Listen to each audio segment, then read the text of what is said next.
Good morning and welcome to episode 3 of A Glimpse of the Feminine. My name is Tracy. I'm your host, and this episode is brought to you by life.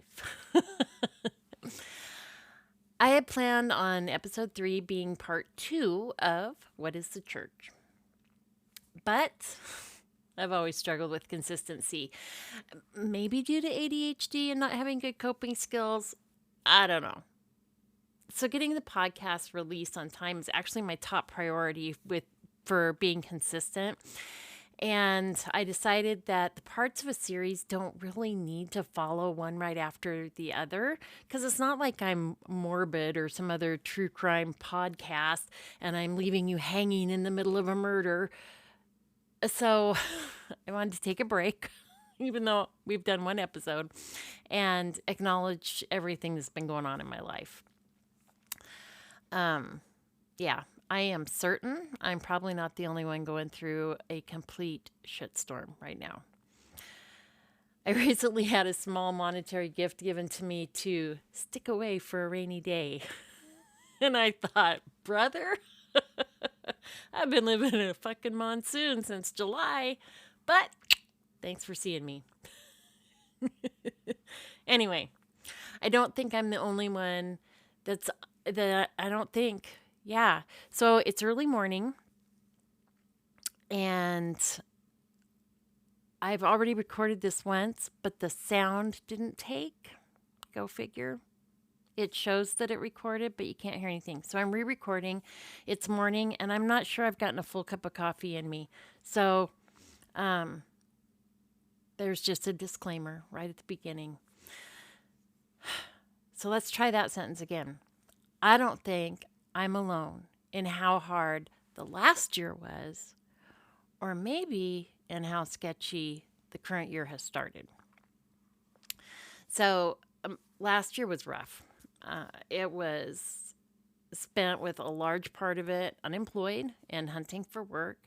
I'm someone who's never had an issue finding work and getting hired, and more than once having to choose between job offers.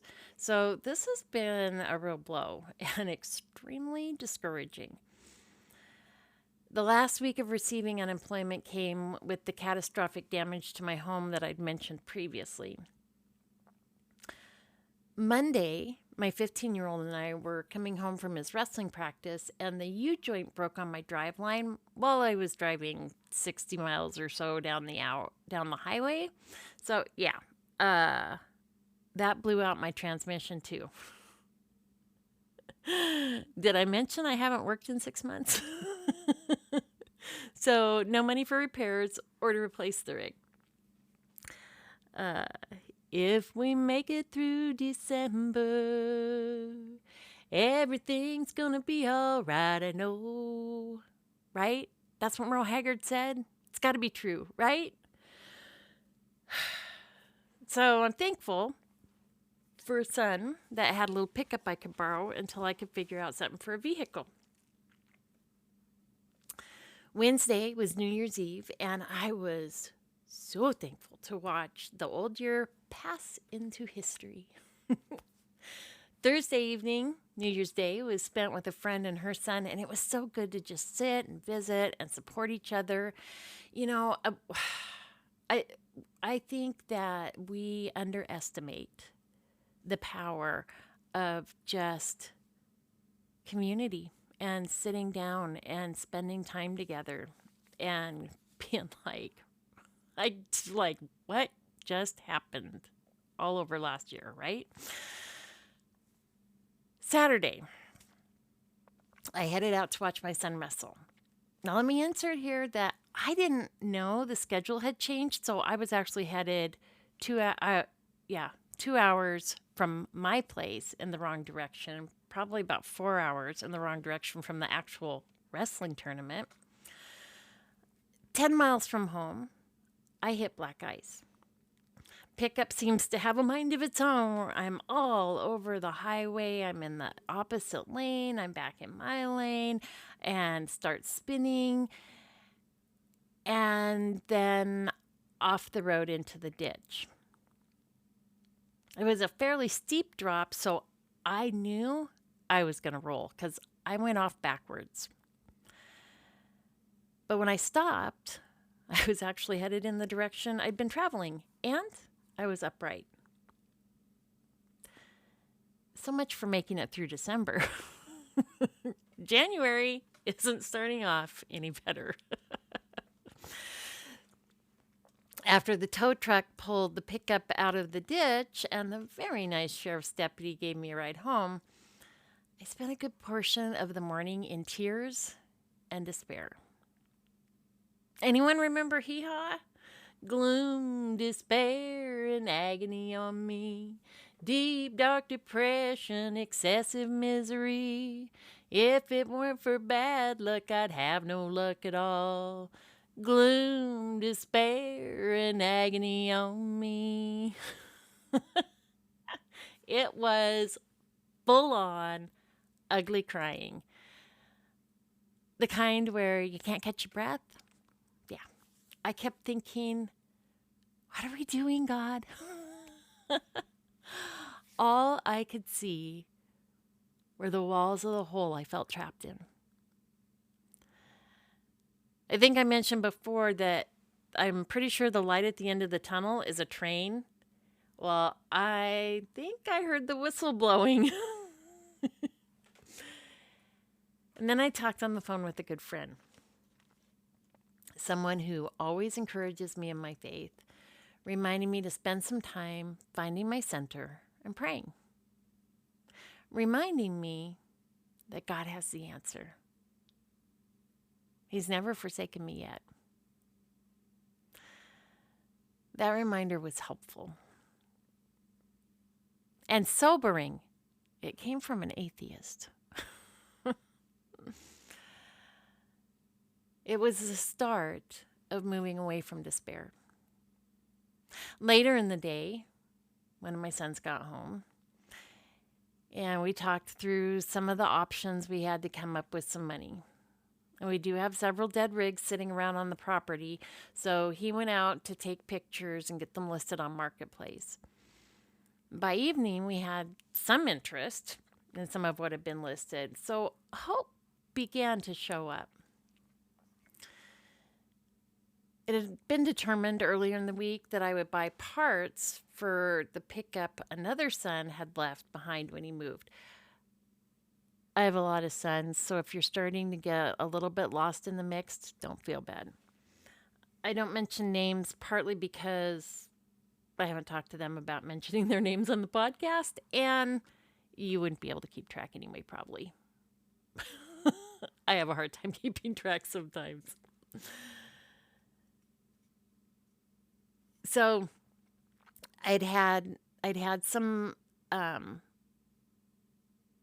had a friend send me some money to help with parts, and I'd had 3 different mechanics say that they would either do the work for free or for a minimum amount that I could pay when I had the money. So I was hoping for that to be done on Saturday, but that didn't happen due to various circumstances. But hopefully today, fingers crossed. Each thing figured out, each step taken, more hope. I tried working on the podcast on Saturday, but my mind was so scattered by everything that had been going on, I just could not focus. I knew what I wanted to do for part 2 of What is the Church, but I could not put my thoughts together. I would start to write. I'd get maybe a sentence or 2 written, and I'd think, what am I doing? Where was I going with this thought? I would go to look up scripture, and I'd be reading it, and I would think, is this the scripture I want? Isn't there more? Was I thinking of something else?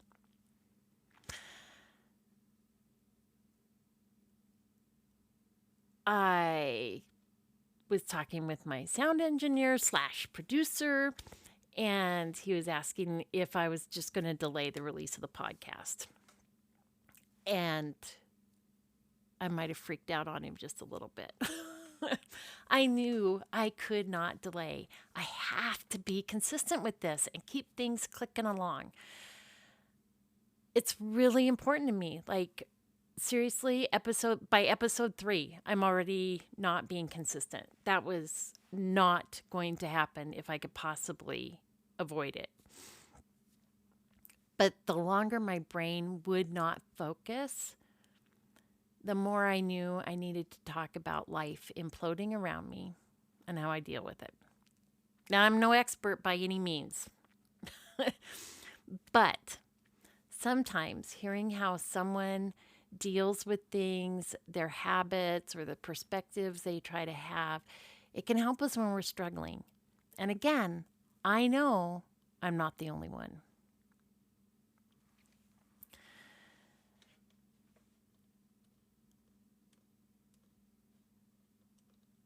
There are some things I'm going to mention, and you might think, oh, she just kind of glossed over that. And it's not really that I'm glossing over anything, but there are some things that I do plan on talking about in more detail when the time comes. So I'm no stranger to trauma or hard circumstances. I have lost babies to miscarriage, several, in fact. I've lost a son at birth. I have a son that was born with complex congenital heart defects, who's been through 3 open heart surgeries, who actually was dead when he was born, and who we nearly lost more than once.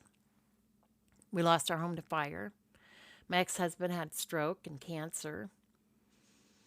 In the early years of our marriage, there were lots and lots of job changes, lots of firings, and many moves.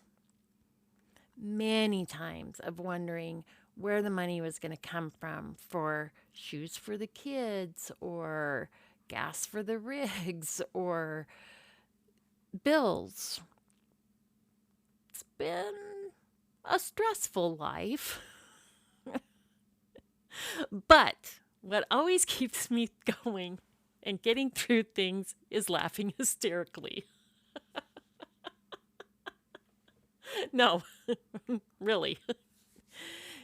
Keeping my sense of humor is number 1 in my coping mechanisms.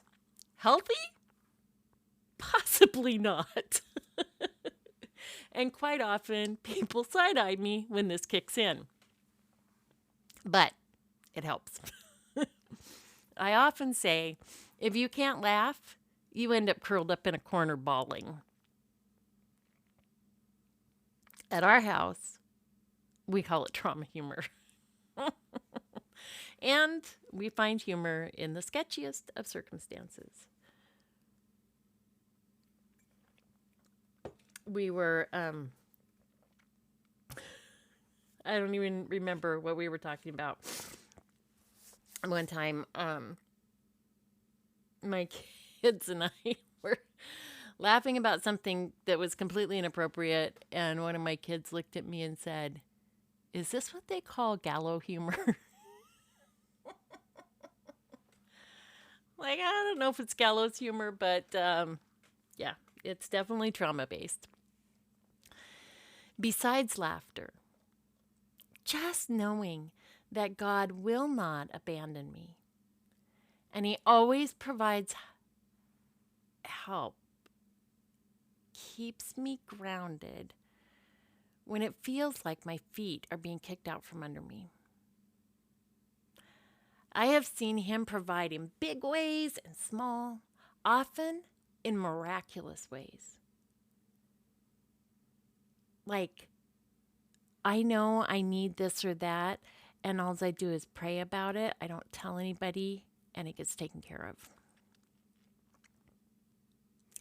But sometimes in just the quiet, someone anonymously leaving an envelope with money or offering to help. To be honest, it can be hard to hold on to that, even though He has never failed me or my family. It's often what I consider the last minute. And it's always a stretch of my faith. The other thing I do regularly is count blessings. Not necessarily like we see just about everybody doing during the month of November, but within the situation. Now, I've always done this to one extent or another, but it really became a solidified practice when our son died during birth. I have found that even in the worst of circumstances, actively, purposefully looking for things to be thankful for helps to center me and keeps me focused on Jesus and to not be so inwardly focused. Now, this isn't 100%, I'm not going to emotionally or mentally implode into despair and worry, but it often does. And at times, like on Saturday, it helps to pull me out of that despair spiral.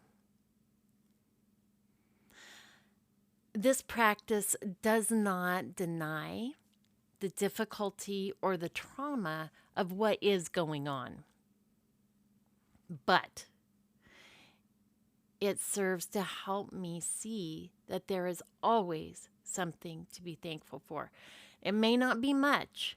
It might be really little. And to somebody else, it might look or sound like, really? That's what that's what you're thankful for? But it's worth recognizing. So I'll use Saturday as an example. As I'm sitting in the ditch, I am thankful that I have enough cell reception to call 911. And then to text everyone I needed to let know that I was sitting in a ditch. That may sound like well, of course you did, but where I live, that isn't a guarantee. There are lots of places along the way where I live where there is no reception. I was extremely thankful that I had not rolled. And I still don't know how that happened, other than God. Where I went off was steep, and I went off the road backwards. I knew I was going to roll. And not only did I not roll, my shoulder or any part of me didn't bang against the driver's door. I didn't hit my head. Like I was sore. I felt kind of bruised up from the seatbelt, but I was not hurt. As I talked with another wrestling mom, because I was concerned they would hit the same black ice, so I texted her to say, be careful. I learned that the tournament was in the opposite direction. I was thankful that I was 10 miles from home when I wrecked. So if I hadn't wrecked, I would have driven 2 hours to the wrong school, had another 2 hours back, and I still would have missed my son's tournament. But I would have wasted most of my day and a lot of gas that I didn't have to waste. It's one thing to spend that gas to go to a tournament and support my kid and be there for him. I'll make whatever sacrifice I need to. But for it to have been wasted, I would have been just sick to my stomach. I mean, I was sick to my stomach about the wreck. Don't get me wrong. But But I was sitting there thinking of the irony of a wreck being what kept me from doing all that. I was really thankful for the passerby that stopped and gave me a warm blanket so I wouldn't get cold waiting for an officer in the tow truck. And what is wrong with us? When my son and I were coming home from practice, sitting on the side of the road, flashers on, there's a lot of traffic on our highway anymore. One person stopped to see if we were okay. Saturday, I'm sitting in the ditch, and I was visible from the road with my flashers on. Lots of people passed by. 3 cars stopped. Now, thankfully, I wasn't hurt, but nobody driving by knew that. What is wrong with us as a society? Like, stop and help people. Goodness sakes. And I was thankful for a wrestling community that would support my son when I couldn't be there and make sure he got fed. I had sent a few things with him, but I had most of the food with me. And if you're a wrestling mom, you know how important it is. Those kids need to eat throughout the day to stay fueled up for their matches.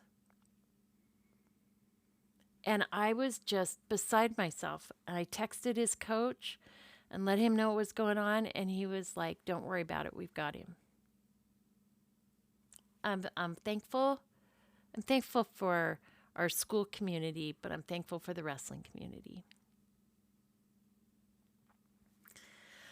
I also remind myself of the other times things have been tight or bad, and that God did provide and how he provided. Because you know what? His track record's 100%. And you know what else? So is mine. I have gotten through every trauma, every hard thing, every where's the money going to come from, all of it. I've made it through 100% of the time. Sometimes by the skin of my teeth. But I've made it.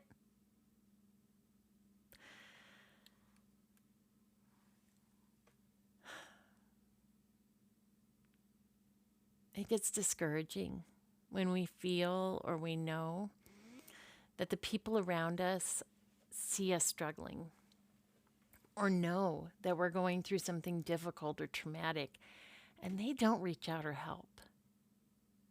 But if you're listening today, I want you to know you are seen. You are loved. I want you to know that if you are struggling this past year and or at the beginning of this new year, you are not alone. I keep seeing all the Facebook posts, 2026 is going to be amazing. And I think, yeah, right. Maybe those folks believe in manifesting. Or just positive thinking. I think it's going to be a red mare. So I had posted something the other day about the year of the horse. And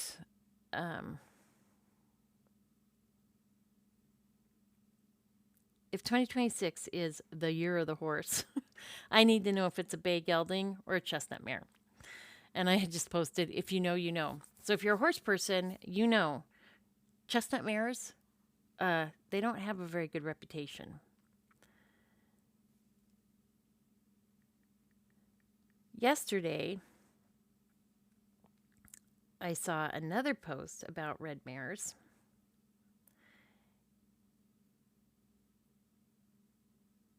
And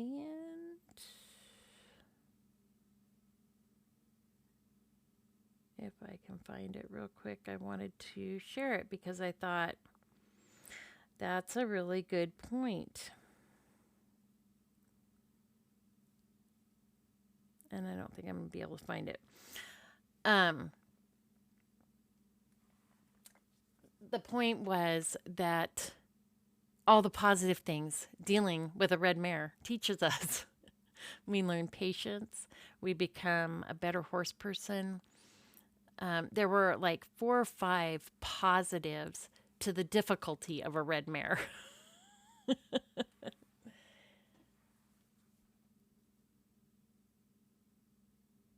Here it goes. Everyone's debating if 2026 is a gelding or a mare. But let's be real. It's a red mare. Strong, determined, full of will. Red mares don't move just because you ask. They make you earn trust, teach patience, and turn you into a better rider in the process. If 2026 has red mare energy, it's a year of confidence, self-trust, and choosing depth over easy. No rush, no apologies. Definitely a red mare. Cinchy Cowgirl is who posted that on Facebook. And I just felt like, especially after I posted and I was like, it's a red mare. I'm sure it is. It is so easy for us to focus on the negative, especially when it just doesn't seem to stop. What are we doing, God? I don't think I can handle one more thing.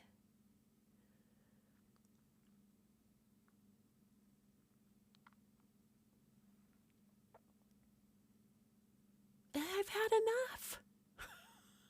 Please. Please, I've had enough.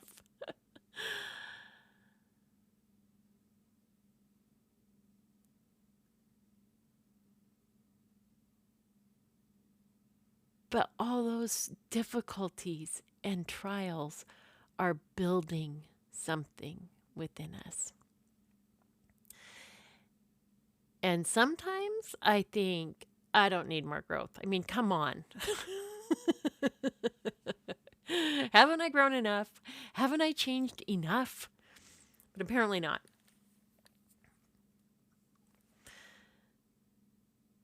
You're not alone. You are not the only one going through a hard time. And I know that doesn't necessarily make what you're going through any easier. But I just wanted you to know you're not alone.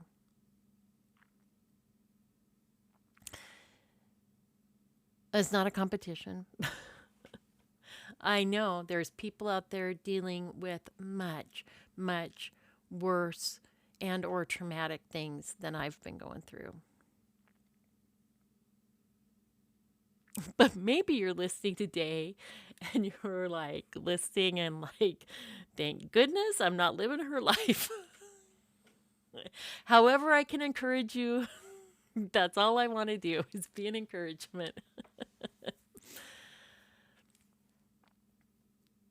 If things have started out rough, I am sorry. I get it. And I'm sorry. But hang on. Hang on. Not only is my track record 100%, so's yours. And you will get through because you have to. Right? There is no choice. We put one foot in front of the other and we keep going.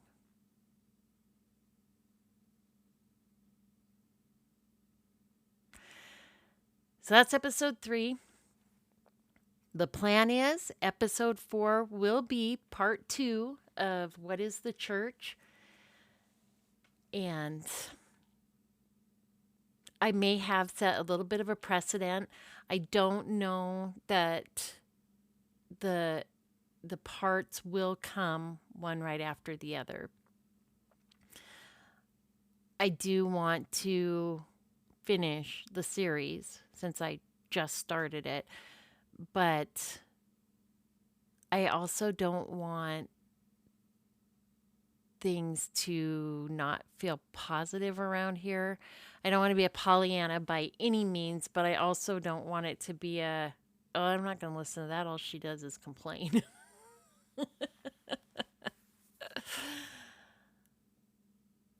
There is hope. There's always hope.